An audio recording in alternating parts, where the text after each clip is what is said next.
Olá, boa noite. Boa noite. Boa noite. Boa noite. Boa noite a todos. Boa noite. Vamos ver se amanhã eu consigo já devolver as provas para vocês. Estou corrigindo turma a turma. E aí também já podemos fazer uma correção. No mais, então, retomamos as nossas análises contratuais aqui. Nós estamos bem próximo aí do fim da disciplina, né? Acho que semana que vem nós devemos ter mais uma aula presencial. Depois tem outra lá para novembro, hein? Então, ainda temos aí alguns contratos ainda a analisar, mas já indo então para o fim. E hoje começamos um novo, e que é o contrato muito usado, um contrato importante, mas também perigoso, né? Responsável aí por algumas conquistas, mas também por muitas noites de sono sem dormir, né? Estou falando aqui do contrato de empréstimo. Basicamente todo mundo faz, né? Cartão de crédito, cheque especial. Professor, Sim. no contrato de locação, aquele índice de correção que é usado o IGPM, como ele está muito alto, sugerem que faça o IPCA. Qual é a opinião do senhor da gente trocar do IGPM para o IPCA? Eu acho que isso aí teria que usar aquelas teorias revisionistas, né? Quebra da base objetiva, teoria da imprevisão, né? O que melhor se adaptar aí ao caso, né? Trabalhando outros detalhes também, né? Particulares dos envolvidos, e pedir, sim, uma revisão porque não é só o aumento do IGPM, né? Tu tem também uma restrição da economia, né? Então, tu tem aí da economia no sentido de frentes de trabalho com as pessoas. Então, tem uma série de coisas que vão se acumulando. Menos trabalho, menos salário e a inflação aumentando e o IGPM lá nas alturas, a 30 e poucos %. Então, teria que entrar com uma ideia de revisão contratual para tirar o IGPM e buscar esse outro, pelo menos, até o IGPM ceder, né? E voltar a ser o que era, né? Eu iria por essa linha aí. Tem decisões contra, tem decisões favoráveis, né? Mas tem que tentar, né? O IPCA, ele poderia ser um bom, assim, um bom não, um mais justo indicador? Não só mais justo, mas também acessível, né? Aquilo que realmente o locatário poderia pagar. Daqui a pouco um INPC também. E entre o INPC e o IPCA, qual que seria, ou são similares? Eu vejo o pessoal usando mais aí o IPCA. Tá bem, obrigada. Tem sido mais comum para casos de locação.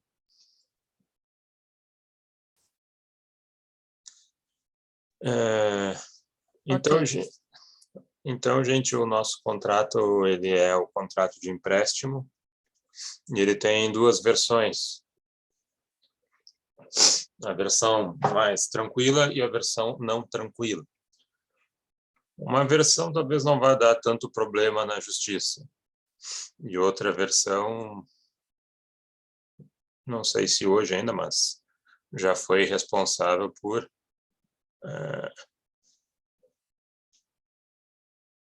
sobrecarregar a justiça.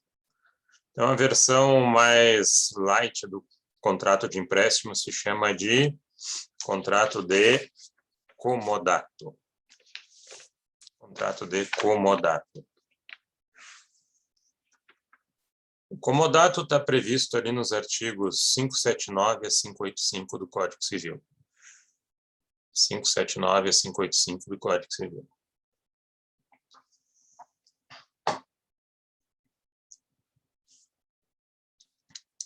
Conceituando ele, nós diríamos que é um contrato de empréstimo de bem infungível a título gratuito. Um contrato de empréstimo de bem infungível a título gratuito, no qual o comodatário recebe emprestado para uso o referido bem, né, devendo devolver ao fim do negócio. Então, aqui a gente tem duas partes, né? Temos o comodante, que é quem empresta, que não precisa ser necessariamente proprietário, desde que ele tenha poderes para emprestar, e o comodatário, que é quem recebe a posse. Diferença, né, na alocação. Na alocação seria a mesma coisa, só que tu estarias pagando para usar essa posse. Aqui tu não estás. Aqui ele é gratuito. Tem N motivos para você fazer comodato, né? Às vezes é um filho, às vezes é um parente. Tem um pedaço de campo, não quer contratar um caseiro, mas também não fica dando ordem para o sujeito e deixa alguém morando lá para evitar um uso capião. Só que põe no papel para não tomar um uso capião dele também. Enquanto você tiver o comodato, você rompe com a ideia da posse ad uso capionem, que é a posse visando o uso capião, né? Ela fica interrompida pelo contrato de comodato. Tem gente aí que eu vi fazendo também, para fazer um comodato, eu não consigo alugar o meu imóvel, então vou fazer um comodato, aí pelo menos o sujeito paga o condomínio, ok? Às vezes também dá para fazer um contrato de locação suspendendo o aluguel por algum tempo, né? Para depois retomar, enfim. Vai desde você emprestar um imóvel até você emprestar o seu notebook para um colega, né? Você quer aquele notebook ali, onde está o seu material. Você quer o seu carro de volta, né? Então, por isso que a gente trata de bem infungível, bens discriminados específicos, né? E aí, se fôssemos botar características, nós vamos dizer primeiro, é um contrato gratuito. É difícil de ver, né? Mas existem contratos gratuitos, né? A gente tem olhado aí, né? A doação, comodato, o mandato de regra, né? Começa gratuito, o depósito, e aí vai vindo as exceções, né? Então, a gente tem até o transporte gratuito, né? Então, tem algumas coisas aí que exploram também esse lado mais altruístico do ser humano, né? Não só da troca, não só do dinheiro. Então, a primeira característica é que ele é gratuito. Segunda é um bem infungível. Pode ser um móvel ou imóvel, caracterizado, bem infungível.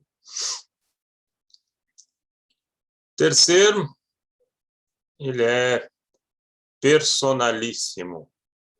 Personalíssimo, quer dizer, você não pode ceder. Se chegar no meu imóvel e tem um terceiro lá usando, sai todo mundo. Eu estou fazendo isso focado na pessoa do comodatário. Salvo se eu desse poderes para ele emprestar para outro. Mas se eu não der, artigo 581, isso quebra o contrato. Outra questão aqui, ele é um contrato real. Não existe promessa de comodato. Eu prometo te emprestar e depois você cobra lá o empréstimo. Não existe promessa de comodato como uma obrigação a ser realizada. Então, o comodato ele só começa a ocorrer a partir do momento em que você entrega a coisa para o comodatário, através da tradição da posse. Porque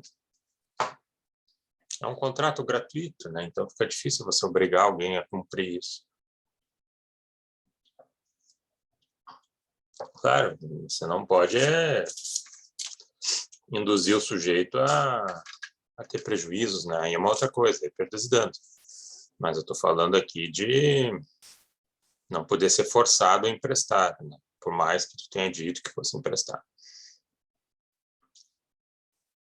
Então, ele precisa da entrega.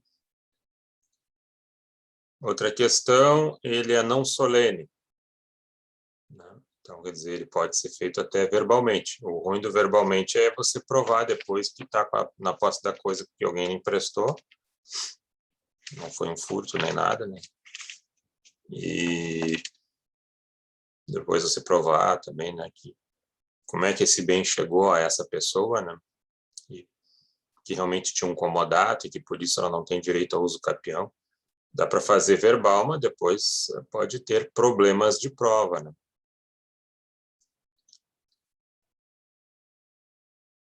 Ele é um contrato também temporário, né? Quer dizer, pode ser que ele tenha prazo, te empresto tal coisa até 30 de novembro, e aí esse prazo tem que ser honrado, aí o comodatário vai ter a proteção da posse.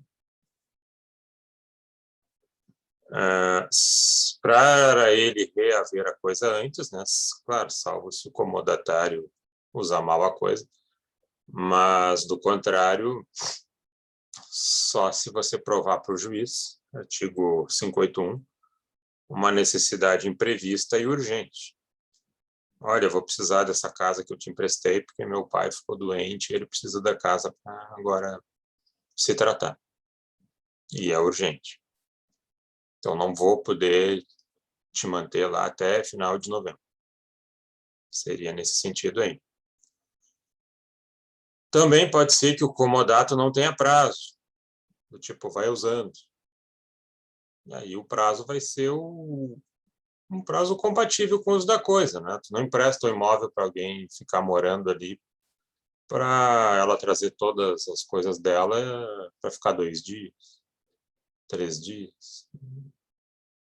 Olha, dentro de uma razoabilidade aqui, da forma como vocês convencionaram, acho que pelo menos 30 dias.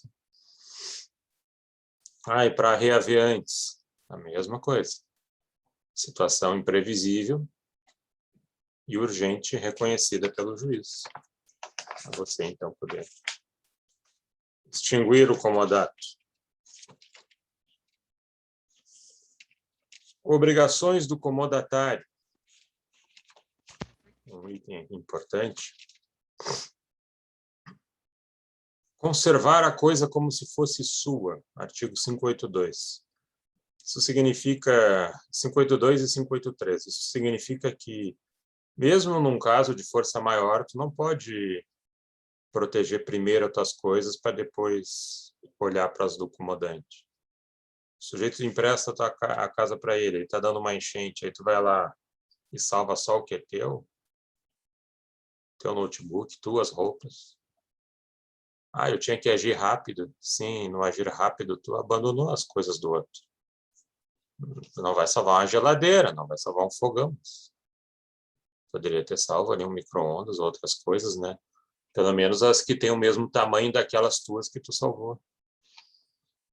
Se você privilegia as suas coisas em prejuízo das do comodante, ele pode cobrar esse ressarcimento depois.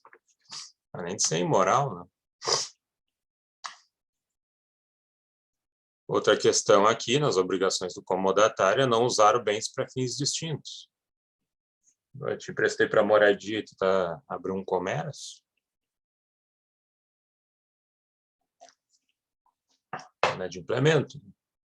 Pode pedir a reintegração da posse, né? Outra. Restituir a coisa no prazo marcado.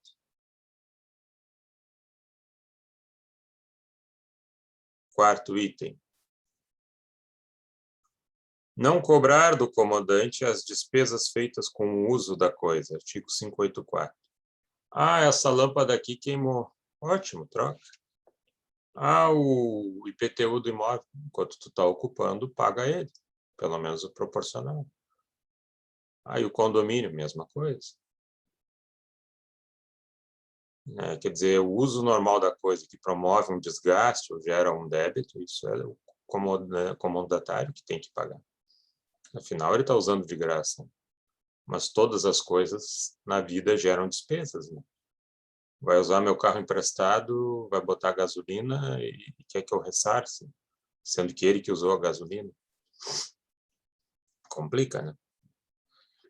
E aí também nós temos o comodatário in mora, aquele sujeito que tendo que entregar não entrega.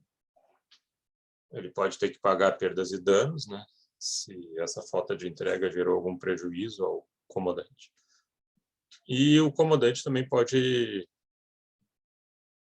arbitrar um aluguel diário pelo atraso na devolução da coisa. Tá bem? Imóvel público pode ser feito comodato? Pode. Pode ser feito um comodato, né? Daqui a Mas pouco. entre pessoa particular e pessoa pública ou só público entre público? Não, pode ser desde que haja uma contrapartida, né? Daqui a pouco tu empresta ali um galpão ali para alguém que quer organizar uma feira e nessa feira vai dar relevância para o município, vai gerar INSS, vai gerar alguns empregos ali naquele momento, né? Vai ter alguma repercussão econômica positiva, né? E é um local que às vezes está parado, tu não pode privilegiar, né, o A, B ou C dentro da administração pública porque você tem o princípio da impessoalidade, né? Mas você pode ceder um espaço público, né, desde que existam essas contrapartidas, né? Ou às vezes também um terço dos ingressos são alimentos que a gente vai entregar para a creche A, B e C. Não chega a ser claro que não é um aluguel, né? Talvez um aluguel fosse bem mais caro, né? É um comodato, mas você tem que ter uma contrapartida porque é um bem de uso público, né? E quando você trata de contratos envolvendo a administração pública, ela tem cláusulas diferentes, chamadas de cláusulas exorbitantes, que levam para um cenário diferente do que a gente faria na relação exclusivamente entre privados. Ela tem alguns privilégios lá e algumas exigências que ela pode colocar. Ok? Ok, obrigada. Agora, a versão mais cruel do empréstimo. Não adianta dizer que as pessoas melhor não fazer, mas nem todo mundo pode não fazer, né? E que é o contrato de mútuo. Artigo 586, 592, contrato de mútuo.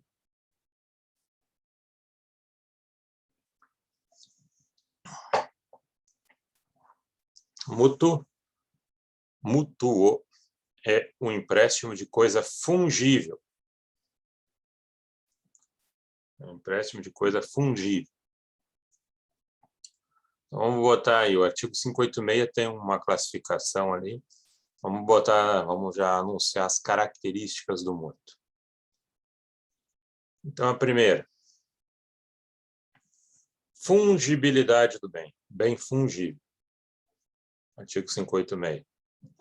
Significa que eu vou ter que devolver na mesma qualidade, quantidade e gênero, como se fosse uma coisa incerta. Ele não fica limitado ao empréstimo de dinheiro, mas dinheiro é um bom representativo do mútuo.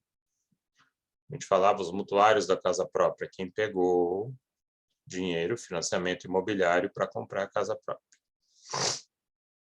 Então, o bem ele é fungível, porque eu não vou devolver o mesmo bem, né? O sujeito me dá uma nota de R$100, eu não vou devolver a mesma nota, vou devolver a mesma quantia. E por isso mesmo ele acaba sendo o quê? Ele acaba sendo um empréstimo de consumo. É um empréstimo de consumo que transfere a propriedade da coisa. Artigo Não há 5. lucro daí, sabe? Hã? É um empréstimo que não tem lucro para quem emprestou? Não, ele pode ter lucro. Já vamos chegar nessa ideia aí. Tá? Ele pode dar lucro, sim. Como pode não, né? Então, ele é um empréstimo que transfere a propriedade da coisa no sentido de quem recebe ela vai consumir. Quem recebe dinheiro emprestado consome dinheiro, mas tem que devolver aquela quantia, se for o caso, com juros, como apontou o colega. Então, ele muda um pouco a ideia do empréstimo, né? Porque o empréstimo, você pensa, vou receber aquela mesma coisa que eu dei. Mas, no caso, nós temos o dinheiro, né? Que ele O representa. empréstimo bancário se encaixa em qual categoria dessa? É mútuo. Ah. É um contrato de mútuo. Mas aí eu vou falar a história dos problemas bancários. Agora tem um slidezinho, né? Um slidezinho não, um baita slide. Falando da questão de juros.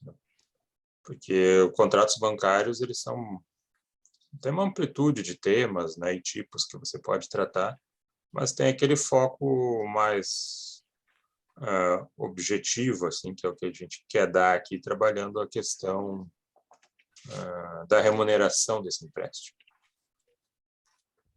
Então, uma outra característica é que o mútuo ele pode ser gratuito ou oneroso. Então, você pode emprestar dinheiro para alguém e esse alguém só te devolve a mesma quantia. Tocando aqui. Ou você pode emprestar dinheiro para alguém e cobrar juros. O fato é que o artigo 591 do Código Civil fez o quê? Se for empréstimo de dinheiro, ele presume-se oneroso. Mas e dá para fazer gratuito? Não, dá para fazer gratuito. Só que aí pega um documento ali dizendo, ele é gratuito. Cobrar correção monetária não torna ele oneroso. O que torna ele oneroso é encargos como juros. É o principal fator que torna ele oneroso.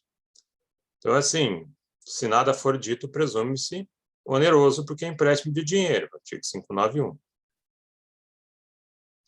Ele também é real, não existe assim promessa de empréstimo, né?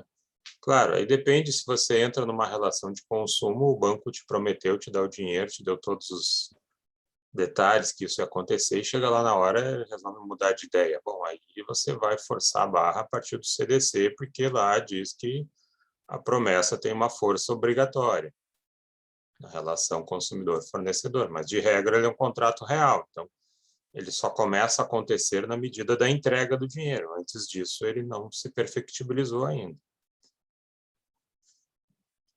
Ele também é um contrato que pode ser não solene, pode ser verbal e pode ser até solene. Se você vai fazer contrato de empréstimo bancário com o consumidor, você vai ter que instrumentalizar, até para garantir que você passou toda a transparência e detalhes do negócio para ele. Você vai fazer um empréstimo lá, um sistema financeiro de habitação, ou SFI, que chamam hoje, eles vão te dar uma bíblia lá, um calhamaço de documentos, tudo que é tipo de detalhe. Até porque a lei exige, no caso. E, professor, e esses escritórios de empréstimo consignado? O que tem eles? Atende a lei, tudo certinho, assim, porque sempre parece que eles ficam atrás das pessoas oferecendo. A gente não pode generalizar tudo, né? E a gente não pode esquecer que a gente vive num mundo e num país capitalista. Então, muitas coisas passíveis de venda vão ser vendidas. E vão ser vendidas mediante marketing, publicidade e, às vezes, assédio. Até a ideia do assédio a contratos de crédito, isso a gente vai falar, não sei se vamos entrar hoje, por uma lei que alterou bastante o CDC, proibindo esse tipo de conduta. Então, não está proibido de fazer uma publicidade, mas tem formas de fazer essa publicidade, né? A começar, por exemplo, não ligar para o sujeito a todo instante: tu não quer um crédito, não quer 500, tem um crédito lá no cartão de crédito para ti disponível, já está pré-aprovado. Eu posso estar pré-aprovado, como é que tu descobriu a minha renda e outras coisas, né? Já está pré-aprovado, te esperando lá, 2, 3 mil reais, né? E aí começa o pesadelo do sujeito, né? Principalmente se ele pegar em uma linha de cartão de crédito, né? Onde ele vai enfrentar aí quase 400% ao ano, só de juros, né? Então, tem que cuidar.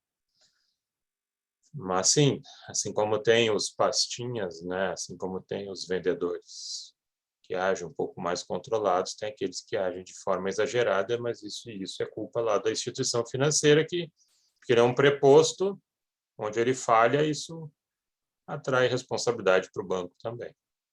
Porque não deveria comprometer, acredito que no máximo 1/3 do salário, alguma coisa assim, da renda da pessoa. Mas tem, por exemplo, aí na Prefeitura de Porto Alegre, eles têm aí um decreto permitindo comprometimento de até 60% da renda do sujeito. Um cenário mais antigo ainda. O problema é que hoje aí você tem esses aposentados em INSS, mas também tem uma pilha de servidor público que é muito assediado para crédito, né? O Banrisul é um assediador, né? E tem gente que já entra num ritmo que basicamente passa vivendo na base de empréstimos, né? Que são caros depois para devolver. Às vezes até gente que tem salário alto. Servidores lá com salário alto, 10, 15, 20 mil reais. Quando vai ver, o sujeito está há 10 anos que eu pego crédito consignado. Então, né? Quer dizer, salvo uma necessidade, realmente, não faça isso, né? Você vai virar um escravo econômico da instituição financeira, por mais que você ache que seja barato a linha de crédito. Se tu ainda estivesse pegando dinheiro para investir em alguma outra coisa, em algo produtivo, e tirar um lucro em cima disso, de resto, tu está carregando um piano ali, está sofrendo para pagar o valor da tua tomada de crédito contínua, né? Mas, e aí tem o problema dessa facilitação, né? O sujeito vai pegando, e eles vão dando. Enfim, o contrato de mútuo ele é temporário também, né? Se não tiver prazo e for em dinheiro, por exemplo, artigo 592, ele tem um prazo de 30 dias, se emprestou sem prazo. E tem uma outra regrinha aqui que sempre vira e mexe, os caras põem em concurso ali. Empréstimo a menor. Artigo 588 do Código Civil. Para de ficar olhando para as coisas, olha para tua aula. Eu achei interessante. Opa, acho que alguém, Não, eu não sei entrou aqui mas eu achei legal. Microfone. Alguém entrou ali em aberto, mas eu já fechei.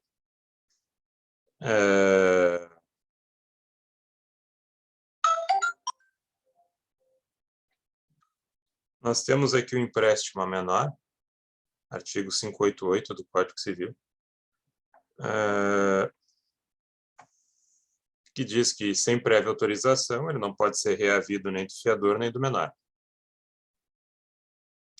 E tem o artigo 589, que diz que, em algumas exceções, pode ser buscado. Entre essas exceções está a malícia do menor, se fazer passar por maior, né, te enganar direitinho, ou que veio ao benefício do sujeito. Daqui a pouco você emprestou 5 mil reais aí para um menor e o sujeito aplicou R$ 5.000 em criptomoedas. Conclusão, em 2 meses ele foi lá para R$ 50.000. Pô, então, teu dinheiro adiantou para ele. Então, para evitar enriquecimento sem causa, no mínimo ele te devolve o que ele acabou aplicando. Por conta do 589, que traz as exceções ao 588. Alguma dúvida até aqui? Alguma dúvida até aqui? E o factory, professor? Por que que é considerado, não sei, dizem que é ilegal, que não deveria... O factoring, ele não é ilegal. Ele é um contrato atípico, ele não é ilegal. E ele é uma situação para quem não consegue chegar no empréstimo bancário. Você, por N motivos, não consegue pegar um valor no banco. E aí você pega com factoring, trocando títulos, né? Então, você opera com cheque no mercado ou você lança faturas de produtos vendidos, né? Então, você tem crédito a receber, só que aí você fez parcelados. E você precisa desse capital de giro agora, só vai entrar, sei lá quando. Aí você precisa de um capital de giro mês a mês, né? E aí o factoring vai lá e te empresta esse dinheiro, cobra juros em cima, né? Taxa de administração. E como garantia você dá os seus títulos para ele e depois ele cobra, né? Então, vai lá um título de 5.000, ele vai te emprestar 3.000. Aí o ágio dele, né, que seria a taxa de juros, seria essa diferença do título de 5.000 para o dinheiro de 3.000 que você entregou. Os juros ali seriam os R$ 2.000. Seria E aí nessa... o juro é regulamentado? Não, em nenhum lugar. Só para contratos ali, tipo crédito consignado, para aposentado do INSS, ele tem um teto. Para o Mas factory, são raros os casos que têm limitação de juros. ele poderia cobrar o que ele quisesse, assim, o que fosse estabelecido entre eles. Olha, aí tu vai entrar no argumento de entrar com uma ação revisional. Eu já vi julgados dizendo que era agiotagem, e aí você viola a lei de usura, né? Como também já vi outros dizendo que não, né? A questão é, se você já parte para o factoring, é porque você já tem problema de chegar em banco. Não que você seja uma margem de risco, né? Porque se você fornece crédito, se você dá empréstimo e não estuda para quem você está dando, tu vai quebrar junto com ele. Quando ele quebrar, ele te quebra junto. Não pode fazer grandes negócios, assim, tem que ser empréstimos e títulos pequenos, né? Pulverizar, quanto mais tu puder, as garantias, né? Em vez de pegar um cheque de R$ 10.000, tu vai pegar 20 cheques de R$ 500. Né? Pode ser que algum não pague, né? Desde que a maioria pague. E aí já está garantido o teu lucro. Mais ou menos nessa linha. E aí tem julgados que vão dizer, não pode ir além disso. Outros vão dizer que não tem nada a ver com empréstimo e tal. Não é uma questão ainda muito definida. Agora, se você entra com uma ação contra um factoring, né, dificilmente você vai conseguir pegar dinheiro com outro factoring. Eles se conversam e se avisam. Então, você chega a esse ponto aí, já complica um pouco, né? Salvo se você, claro, realmente tivesse razão. Seria nessa linha aí. Mas eu vou falar de factoring também, nós vamos chegar lá. E aqui nós vamos para a nossa história, pelo menos uma parte aí de evolução da questão do mútuo bancário. Não falando sobre todos os temas, porque senão isso seria insuperável, a gente ficaria semanas, meses aí falando. Né? Então, pegando mais naquele que é o representativo, fator representativo do custo da tomada de dinheiro, nós mexemos ali com a ideia da taxa de juros, que no Brasil é muito alta, né? E não existe um limitador. Nossa história mais moderna assim, começa com a nossa primeira lei civil oficial do Brasil, né? Porque até 1916 a gente usava legislação portuguesa ainda, que, né, que a gente tinha do nosso passado colonial, e o Código Civil a gente só recebeu ele em 1917, que foi o ano de vigência dele, embora ele tenha sido construído em 1916, o Código Antigo, né? E lá tem um artigo que é o 1063, que dizia o seguinte, que quando as partes não convencionassem a taxa aplicável ao empréstimo de dinheiro, ela seria de 6% ao ano, mais ou menos 0,5% ao mês. Um paraíso, né? Para o Brasil, uma loucura.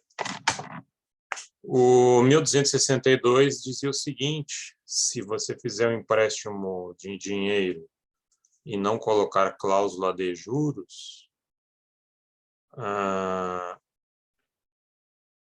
ela vira uma obrigação natural, né? Quer dizer, só fica o dever de devolver o dinheiro e sem juros. Então, você teria que lembrar de botar uma cláusula de cobrança de juros, e se você não botasse uma taxa, essa taxa seria de 6% ao ano. Então, né, aqui uma exigência, uma obrigatoriedade, né, de você ser transparente no contrato de empréstimo, servindo para qualquer caso. Bom, aí a gente tem a lei de usura, até hoje está de pé, artigo 22, decreto 22.626 de 33, a lei de combate à agiotagem, né? A agiota não é um termo negativo, né? A gente chama de agiota o cara que empresta dinheiro e tem uma figura meio ruim, enfim. Mas o banco também é um agiota, né? Todo aquele que cobra juros em cima de um valor, ele faz agiotagem. Só que tem a agiotagem legalizada e a agiotagem não legalizada. Nós estamos ali no final da década de 20, né? E para quem lembra e ou gosta de história, em 29 nós temos a quebra da Bolsa de Nova York. Você imagina aí uma situação muito pior do que os efeitos econômicos do Covid, com o mercado, né, com tudo fechado. Afeta demasiadamente os Estados Unidos, afeta também o Brasil e outros lugares. Foi uma das causas de geração aí da Segunda Guerra Mundial. A Alemanha, com todas as perdas que teve, estava se recuperando.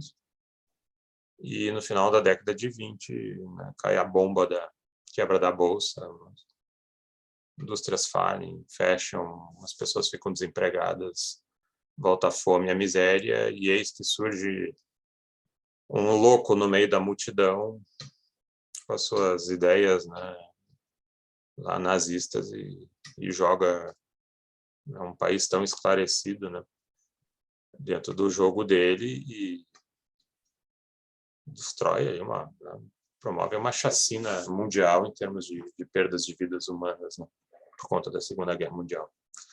Então, a economia é algo muito sensível, né? Então, tem que ser bem cuidada, porque tem efeitos ressaca aí muito complicados. Mas a nossa lei de usura não foi uma lei popular, não foi uma lei que o povo, né, foi reclamar para Getúlio Vargas, dizendo que precisamos conter as taxas de juros. O Brasil, até a década de 30, era um país rural, tinha poucos focos de industrialização. E você não tinha crédito para camadas populares, né? Nem pensar. Quem pegava crédito, basicamente, era comerciante, ou sujeito muito rico, enfim.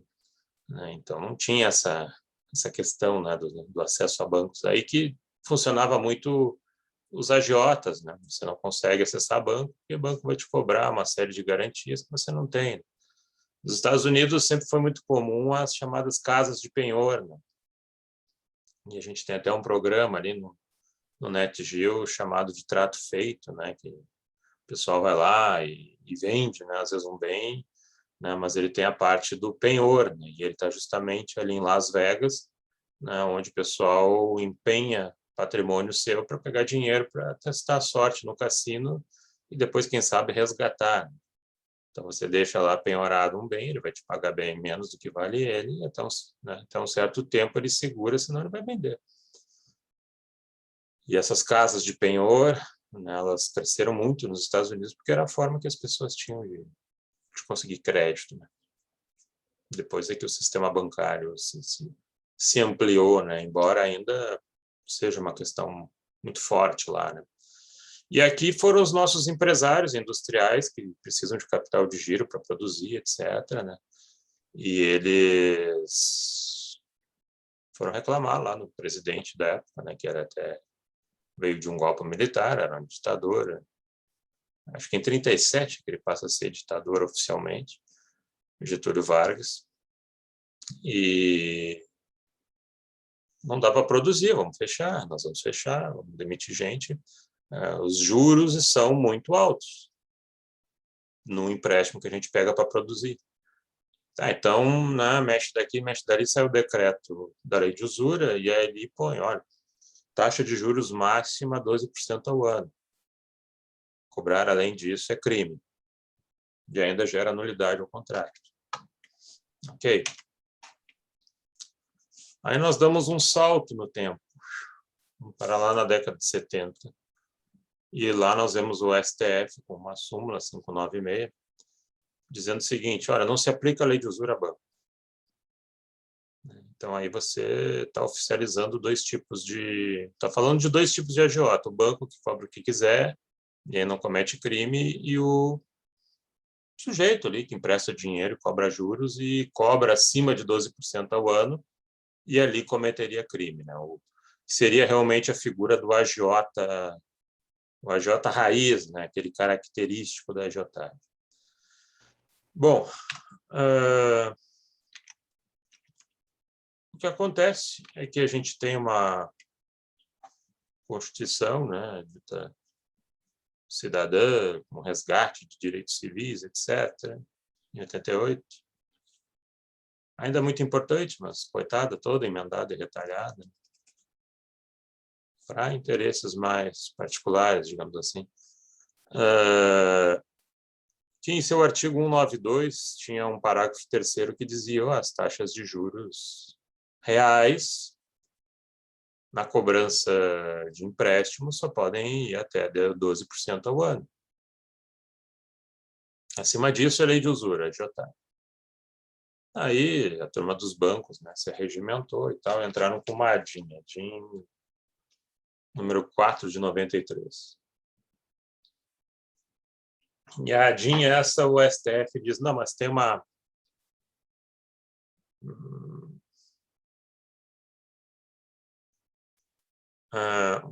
questão aqui de constitucionalidade importante.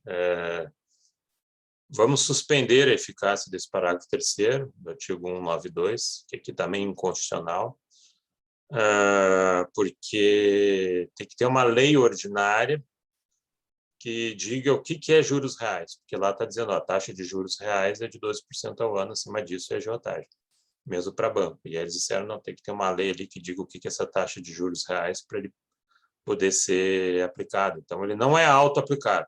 Por mais escancarado que fosse o texto da norma, o STF diz que não era auto-aplicável. A lei essa que eles referem, ela está no caput de um artigo 192 e ele fala sobre uma lei que regularizaria o sistema financeiro nacional. Essa lei até hoje não saiu e nem vai sair, porque os interesses econômicos bancários não querem uma lei regulando a vida deles. Então, desde 88 até aqui, essa lei nunca foi editada. E ela poderia trazer esse limitante, mas não há interesse, né, obviamente, dessa turma.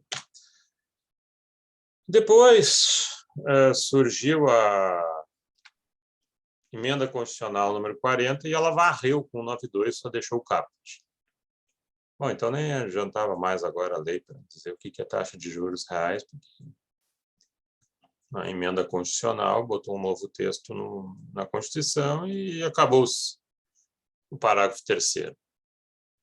Aí vem a súmula 648, dizendo justamente isso, a súmula vinculante número 7, liberando a cobrança de 12% ao ano, mais do que isso, para bancos. Eles não cobram daí mais, né? Eles não cobram 14, 15 ao ano. Eles cobram 20 vezes isso, 30 vezes isso. Se você vai pegar no cartão de crédito, é 400% ao ano. Cheque especial, 300%. Então, é muito mais acima de 12% ao ano. Teve até a DIN 2591, porque vários julgadores passaram a usar o Código de Defesa do Consumidor, porque naquela época o resultado de ADIM não era vinculante. Então o STF podia dizer uma coisa, eu como órgão jurisdicional inferior pensava outra. Só que eles pararam de usar a Constituição para usar o CDC, e o CDC tem dispositivos que diz que o consumidor não pode sofrer desequilíbrio. Na falta de outro marcador, eles acabavam usando a lei de usura para limitar a taxa de juros até 12% ao ano. Bom, aí o CDC começou a atrapalhar os bancos, né? E eles entraram com uma ADIM, ação direta de inconstitucionalidade 2591, contra o parágrafo 2º do artigo 3º do CDC, dizendo que este é inconstitucional. Porque ele está dizendo que o CDC se aplica a bancos e para bancos só uma lei pode falar, que é a lei complementar prevista no caput do artigo 192 da Constituição Federal, a única coisa que sobrou dele, que até hoje não existe essa lei, eles usam uma outra ali, que é a 4595 de 64, através da qual eles tentam extrair a interpretação de que não existe limitador de juros no Brasil, e na prática acaba não existindo mesmo. E a DIN 2591, por maioria, foi improvida, foi julgada improcedente, e aí o CDC continuou sendo plenamente aplicável a bancos. Seria meio estranho que o CDC deixasse de ser aplicado justamente contra aquele que é um dos setores mais reclamados, né, em termos de problemas de mercado. Né. Ficaria muito indecente, né, isso, né?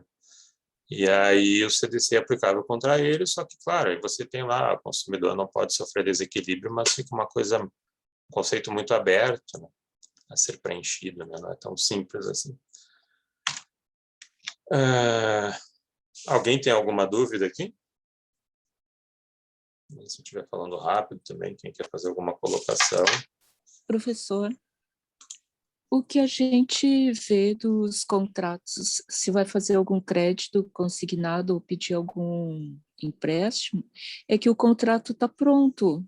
Ninguém tem condições de reclamar de alguma cláusula. Ou aceita aquele contrato para aceitar o empréstimo, ou não faz o empréstimo, me parece. É o caso do contrato de adesão. No mercado no mercado de consumo, tudo é contrato de adesão. Banco, seguro de carro, telefonia, né? É o chamado take or leave it, né? Os americanos dizem take or leave it. Ou tu pega e assina ou cai fora, né? E deixa que o outro está vindo aí. Né? Por isso que é adesão. A tua vontade é representada numa adesão, topando o que o outro está te vendendo. Né? Eles, se não for assim, não teria como é que a gente vai vender? Cada um que viesse aqui para falar de um contrato de empréstimo, a gente teria que parar tudo para redigir um contrato específico. Então, está aqui, é o nosso padrão, não há nada proibindo isso, desde que ele ressalve ali questões que prejudicam o consumidor, né? Essas deveriam vir com um destaque diferente, né? E garantir que ele recebeu essas informações, né? Isso que seria importante. Ok? Alguém tem mais uma pergunta? Bom, e aí... deixa eu voltar aqui para o share screen de novo. Nós temos, numa passagem aqui, pela jurisprudência do TJRS sobre esse tema, teve um passado interessante aqui entre nós, em que, tipo, a cada 10 ações, que a gente chama ações revisionais de juros, na verdade, era ação revisional de contrato de mútuo bancário, né? Mas vamos direto onde interessa, né? Vamos direto nos juros e às vezes se trabalhava uma outra coisa. Ação revisional de juros. Essa é uma ação que chegou a ser 50% do trabalho do Poder Judiciário. Chegou a representar 50% do Judiciário Gaúcho. Pega tudo, o resto, família, penal, servidores, soma eles, e aí soma só ações revisionais, e ações revisionais davam mais do que todo o resto somado. Então, vocês imaginam a porrada de ações que dava sobre esse tema. Até porque, claro, né, acabava, de certa forma, incentivando um pouco as pessoas, né, porque você entrava e já de cara você saía do SPC e do Serasa, e a cada 10, 8 conseguiam revisar taxas de juros a 12% ao ano, e quando na prática tu estava enfrentando 200%, 300%. Então era um mecanismo bem interessante. E depois o tempo foi passando, o STJ acabava não pegando esses recursos, pela própria súmula 5 e 7 dele, dizendo que não reavalia provas e interpretação contratual. Até o ponto em que o STJ começou a se interessar pelo tema e começou a julgar essas ações revisionais. E o STJ sempre teve uma visão pacta sunt servanda. Assinou, cumpriu. Ah, mas a taxa é elevada. Em princípio, assinou, cumpriu. O vulgo ajoelhou, tem que rezar. E aí, já mais, então, para o final dessa estrutura do TJRS, a cada 10, 8 funciona. A professora Judite Martins Costa fez um apanhado aí, que ela criou 4 grupos, tentando acomodar um pouco a jurisprudência do TJRS acerca desse tema. E ali tinha o grupo 1, representado pela 10ª Câmara Civil, dizendo que vale a taxa de juros contratada, pacta sunt servanda. Assinou, pagou. Então, revisão 0. 13ª, 14ª, 19ª.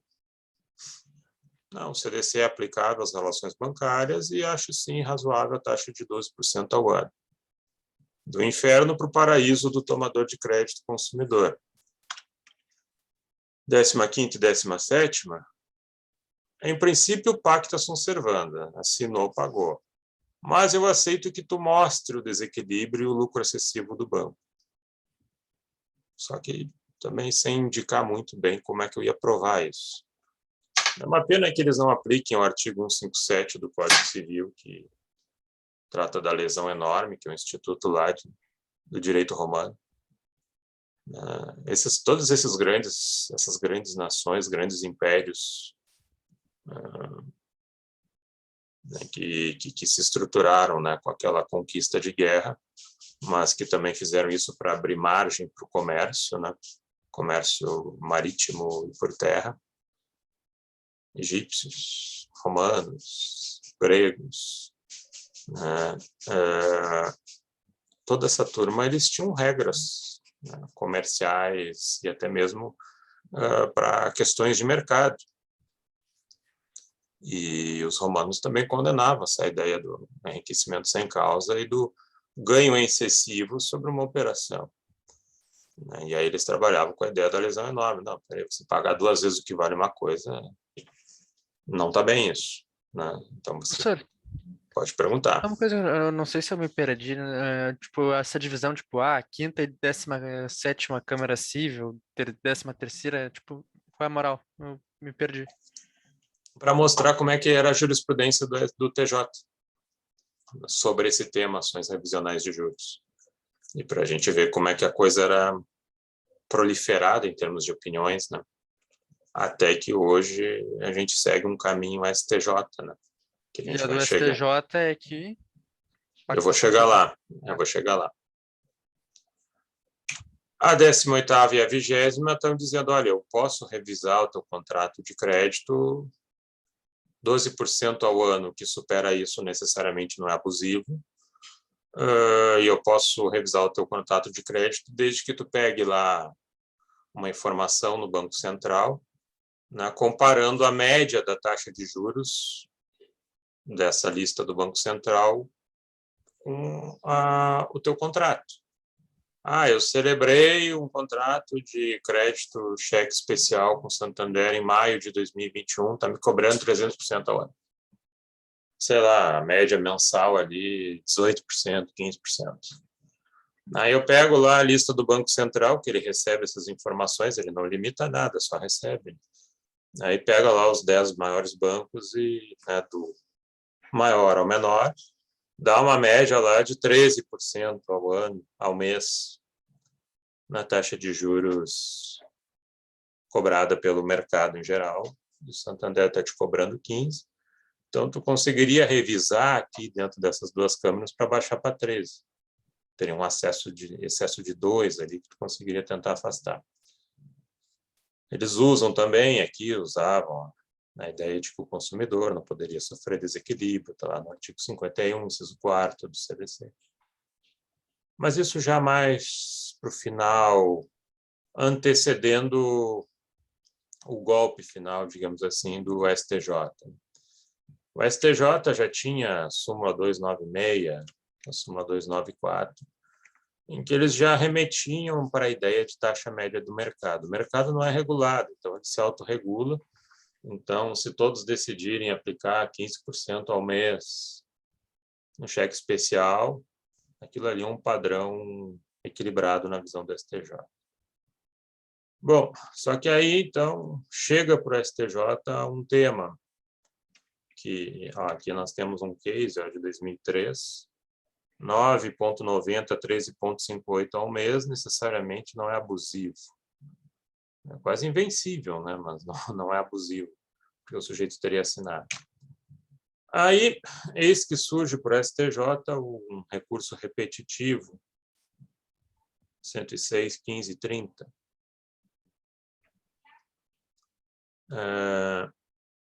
O STJ, né, vê que esse tema está chegando muito a ele, e ele não vai julgar o caso em si, não vai julgar o caso da tomadora de crédito, se ela é pobre, se ela não é pobre, se ela tem condições ou não. Ele vai julgar a tese. E aí ele vai listar, olha, eu vou julgar tais teses num recurso repetitivo. E o que eu julgar aqui em cima fica de modelo para as instâncias inferiores. Isso já dizia o CPC antigo, de 73, e o novo repetiu, né? É que esse julgamento foi em cima do antigo. Aí ele diz o seguinte, eu vou julgar que temas nesse recurso especial e tranca todos os outros que versem sobre o mesmo tema, até mesmo ações. Eu vou julgar juros remuneratórios, capitalização de juros, percentual de mora, comissão de permanência, possibilidade de inscrição do nome do devedor em cadastro de proteção ao crédito e possibilidade de decretação de nulidades de ofício. Então, eu vou julgar temas e não fatos. E vou dar a minha versão sobre o que eu acho correto em torno de cada um deles. A comissão de permanência caiu, ficou para um outro RESP, e a capitalização de juros ficou para um outro RESP. Mas o 1, 3, o 5 e o 6 foram trabalhados aqui nesse recurso especial, que é o 106, 15 e 30, né? Porque na medida que eles vão julgando, eles vão achando que fica demasiado e aí tranca tudo, então, não, então deixa para outro. Solta as amarras aqui desse caso. E aí vamos para o principal elemento, né, da resignação, gerando aí a ação revisional, que era a taxa de juros remuneratórios. Então, aí o STJ começa, olha, banco não se sujeita à limitação da lei de usura. 12% ao ano, o que supera isso por si só não indica abuso.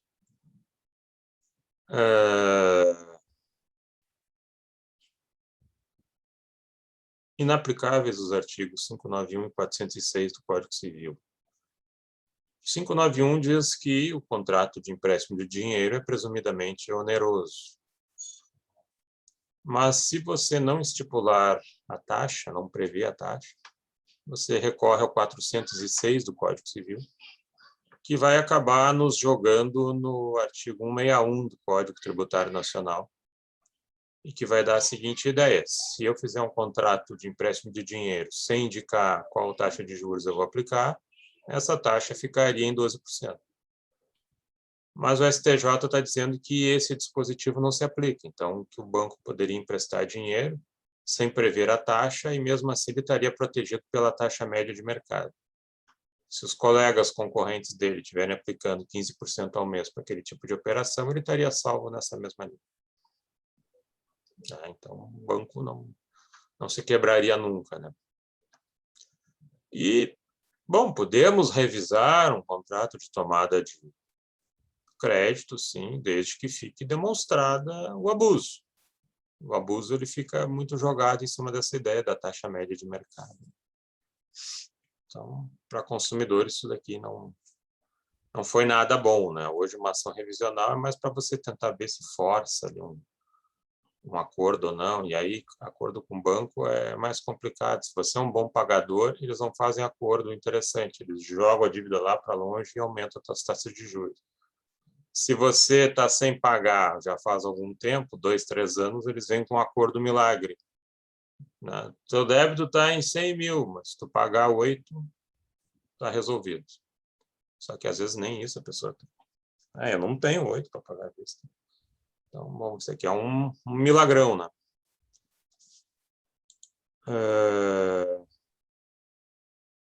Os bancões mandam no Brasil. Os grandes bancos, né, eles são de famílias tradicionais, né? Isso já de longa data, né, longas décadas. Né? Digamos assim, o Brasil é um país que tem donos, né? Quanto mais donos tivesse, mais o dinheiro circulava, né? Mais ele seria democratizado, né? Tipo os Estados Unidos, eles também têm os donos deles, né? Tem grandes famílias, mas são mais gente concorrendo. Aqui no Brasil são poucas pessoas concorrendo, né? E que detêm realmente a grande parte do patrimônio. Né? A gente ainda vive, né? Sobre uma vida do passado, como se fossem as capitanias hereditárias. Né? Então, são poucos que são donos de muita coisa no Brasil. Tem outros temas aqui que vocês podem conferir depois. Aí tem um outro aqui. Inscrição de inadimplentes. No passado, você entrava com uma ação. Já entrando, já ganhava uma liminar para retirar o seu nome do Serasa do SPC. Hoje, você tem que mostrar que o seu pedido tem respaldo com a jurisprudência do STF, STJ, quer dizer, mostrar que estão te cobrando acima da taxa média de mercado. E ainda trazer já um cálculo ali do que você acha que é devido e se apresentar para depositar em juízo aquele valor que você acha que é devido. Aí você pode sair com uma liminar, então, para tentar aí, tirar o seu nome da vala, né? Enquanto você está discutindo uma ação. Né?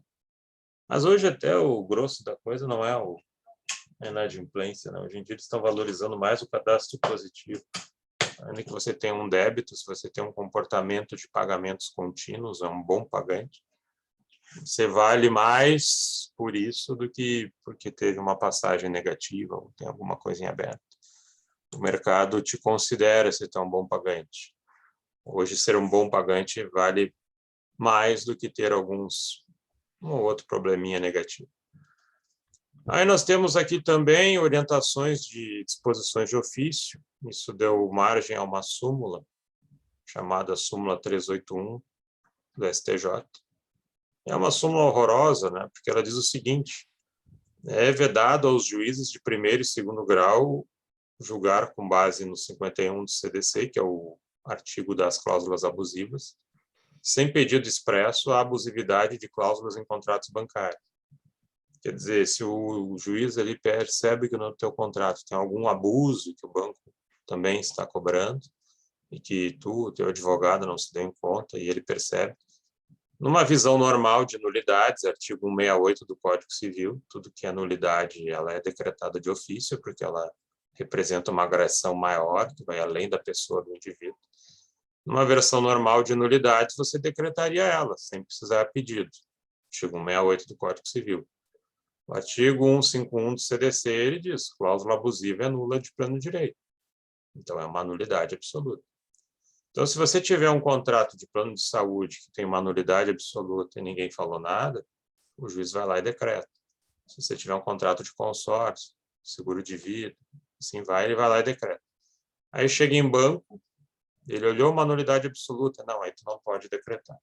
Então, quer dizer, acabou com a impessoalidade da coisa, né? Quer dizer, faz uma lei protetiva para um grande grupo, né? Quer dizer, não está nem interpretando a lei, tu está tirando eficácia do 51 do CDC e do 168 do Código Civil e legislando em cima disso. Então, quer dizer, tem muita pressão no STJ porque ele modifique isso, porque fica chato, fica meio feio isso, não é compatível assim, com a ideia da norma, né, de proteção do consumidor. Né? E aqui também ficou para uma outros cenários, a questão de capitalização, esses temas aí do repetitivo da STJ que eu falei viraram súmulas, né? 382, 381, 380, 379. Comissão de permanência também é um tema que ficou para um outro RESP. Comissão de permanência são os juros remuneratórios que ele cobra quando a dívida vence. Então, quer dizer, a dívida venceu, tu continua devendo os juros remuneratórios. Num negócio normal, quando vence a dívida, ali tu passa a contar só com correção monetária e juros moratórios. E o banco ele pode ter essa ideia da comissão de permanência, mas não poderia lançar correção e juros moratórios juntos. Tem que optar ou comissão de permanência ou juros moratórios, juros de mora e comissão e atualização monetária. O próprio CPC também novo, né?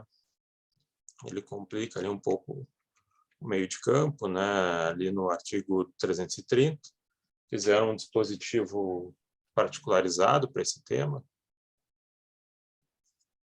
Considera-se inepta inicial quando nas ações de revisão de crédito bancário não houver discriminadas quais as obrigações seriam abusivas, seriam controvertidas, né? Além de quantificar o que você acha que é correto. E o valor que você acha que é correto tem que continuar sendo pago normalmente, né? Sob pena de você não conseguir avançar no processo. Também é um outro complicador aí para a ação revisional. Nós temos ainda, né? Depois eu vou entrar nas modificações do CDC, mas antes de acontecer o junho de 2021, onde teve a alteração para tratar da prevenção do superendividamento, nós tínhamos um artigo 52 do CDC que dizia, né, entendia-se, sob pena de ineficácia do contrato, o consumidor tinha que ser informado prévia e adequadamente sobre quais acréscimos incidiriam, número de prestações e soma total a pagar com esse financiamento. Eu vi uma reportagem agora ali que já tem o iPhone 13 sendo vendido a quase R$16 mil, que pode ser parcelado em 30 vezes. Quer dizer, o brasileiro é meio suicida, né? Ele gosta de achar problema, né? Você vai comprar por R$16 mil um novo iPhone, vai pagar em 30 vezes, vai pagar R$50 mil ou mais, e esse produto... Até terminar de pagar já tem outro. Não, em um ano já perdeu. Em um ano já era. Você já se perdeu na tecnologia. Não, e ô professor, mais um exemplo, um amigo da minha família aqui, ele fez um empréstimo para dar de entrada no carro, aí ele teve que estar pagando a parcela do empréstimo e mais a parcela do financiamento do carro. Genial. Aí se você não tem dinheiro, não entra, né? Ainda mais que carro novo no Brasil é outra coisa aí que virou tão inacessível, né? Eu vejo aí as novas gerações já estão abrindo mão de pegar algumas coisas porque não dá. Que adianta? Você vai se escravizar economicamente para ter uma ideia assim de um pretenso prazer, luxo, né? Só Pagar que 90 mil num popular. exatamente, né? Uma coisa é você pagar ali uns 30, 40, quem sabe 50 já acho que é forçação de barra, mas quanto tempo da sua vida, né? O crédito é isso, trabalho é o tempo. Quanto tempo da sua vida você vai ter que operar, né? Para pagar um empréstimo de um carro popular que vem sem nada e daqui a pouco, daqui a 3 anos já vem um modelo novo, em 5 ele está cheio de problemas, defasado. Então, a gente precisa rever um pouco essas questões de consumo, até também para questões ambientais, né? Se você for pensar qual é a quantidade de água que eu gasto para fazer um carro, né? Imagina tudo que tem acoplado nele, todas as peças, tinta, etc, né? E Então, fora que não é 90 mil, né? O preço final, que tem mais os juros do financiamento e tudo mais. você pega aí uma taxa de juros, ainda que seja uma taxa de 2% ao ano, né? Baixou muito, né, o financiamento de veículo, mas você pega uma taxa de 2% ao ano, isso acaba sendo aí, né, quase 30%, de 2% ao mês, né, acaba sendo quase 30% ao ano.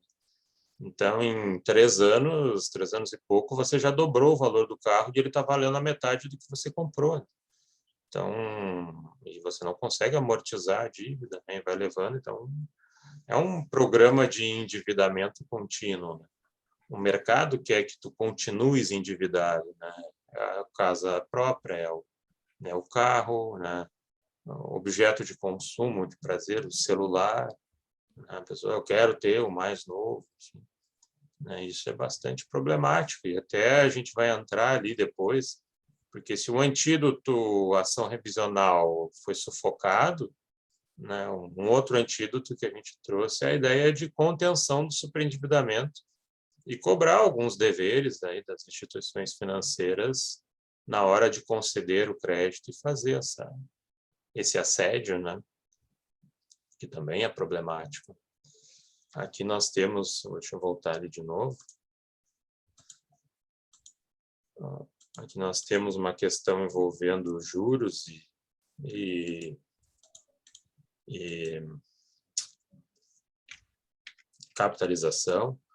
Capitalização é a forma normal que eles usam para o cálculo de juros, né? Quando você, né, se você comprar, vou pegar um empréstimo de 10 mil reais a uma taxa de 10% ao mês fixa, aí você pensaria que a cada mês acrescenta R$ 1.000, porque é 10% em cima de 10 mil.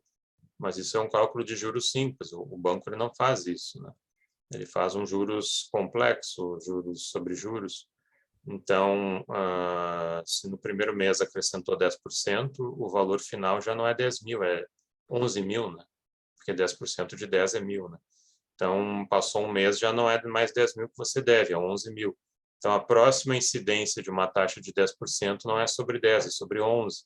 E assim vai. Isso é o cálculo de juros compostos. Se você tirasse os juros compostos de uma operação de financiamento, você tem uma redução de 20% a 30% do total da dívida. Então, é um fator aí bastante relevante. E tinha muitos contratos antigos em que os bancos não se importavam em esclarecer o que era capitalização, nem diziam que estavam praticando ela. Então, aqui nesse julgado, a gente vê que essa falta de informação afastou a capitalização do banco. Aí eles começaram a tomar na cabeça, começaram a fazer contratos onde eles diziam mais claramente, olha, será feito na forma de juros compostos, olha, ocorre capitalização, para depois dizerem que eles não falaram nada. E aí tem aqui, tem um case também interessante, inexigibilidade de dívida derivada de concessão de crédito causadora de superendividamento de mutuário de renda baixa.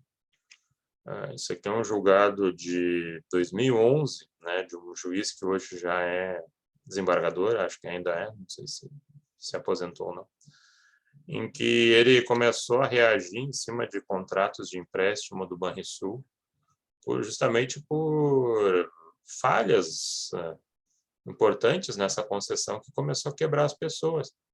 Ali você tinha uma servidora que ganhava um salário de R$ 1.500, né?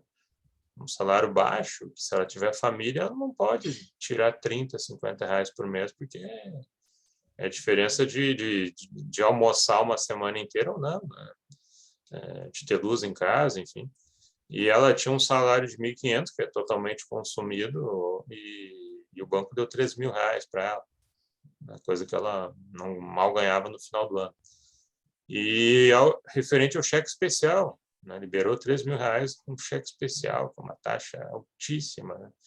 Você pega 3.000 em março, em dezembro você está devendo 8, né? É um milagre da multiplicação. E aí vieram com um crédito enorme para cobrar dela, ela deixou de pagar, não era ainda crédito consignado, e o magistrado, ao receber essa ação de cobrança do Banrisul, já saiu largando. Isso aí é crédito irresponsável. Não tem nenhum estudo de condição de pagamento dela, ou como ela poderia pagar. E tu não tem nenhum esclarecimento dizendo que isso ia quebrar ela, como realmente quebrou, né? Levando ela a uma situação de insolvência, né? Fora do mercado, sem conseguir crédito em outros lugares. Essa inadimplência dela está na tua conduta de assédio, né? Está nessa conduta de oferecer um crédito sem guarnecer, né? Sem se preocupar se a pessoa tinha condições de pagar normalmente, se ela tinha garantias para isso, induzindo ao erro ela com as facilidades de crédito, contratar, entrar no paraíso, realizar seus sonhos, né? Quer dizer, imagina se o sonho de alguém é ter um celular iPhone 13, né? Claro, cada um, mas vamos botar um pouco mais de consistência na vida, né? Um pouco mais fora, né? Dessas questões aí de produtos e serviços, que a vida tem mais conteúdo. A gente tem que fazer um exorcismo, né, nesse consumo demasiado, né, para evitar vamos dizer assim, uma nova escravidão, né, uma escravidão do século XX, a escravidão econômica dessas linhas de crédito que a gente acaba recorrendo e usando, né? Então, enfim. Mas ainda faltam, a gente tem alguns slides ainda para ver, eu vou falar sobre as mudanças do CDC que vão servir para a contenção dessas questões envolvendo aí créditos bancários, né, oferta de créditos bancários. Eu pergunto para vocês, alguém tem alguma dúvida, alguma colocação aqui? Gostaria de falar? Possivelmente todos têm problema com o banco ou familiar que tem. Uma coisa que realmente é difundida e é pesada, né? E a gente tem que tentar limitar isso, né? Conter isso, né? Porque as pessoas, né, estão com problemas que vão jogar a vida delas, né? Negociar a vida delas para acabar tendo isso, né? Mas seguimos amanhã, então. Tá bem? Um abraço a todos. Pode perguntar. Então, o mútuo e o comodato, tipo, são empréstimos, a diferença é que um é fungível, outro é infungível, e os dois podem ter lucro. O comodato não, o comodato é sempre gratuito. Ah, ok. Tá. Algo mais, gente? Se não, então nos vemos amanhã. Ok. Boa noite, senhor. Boa noite, então, e até amanhã. Boa noite, pessoal. Um abraço.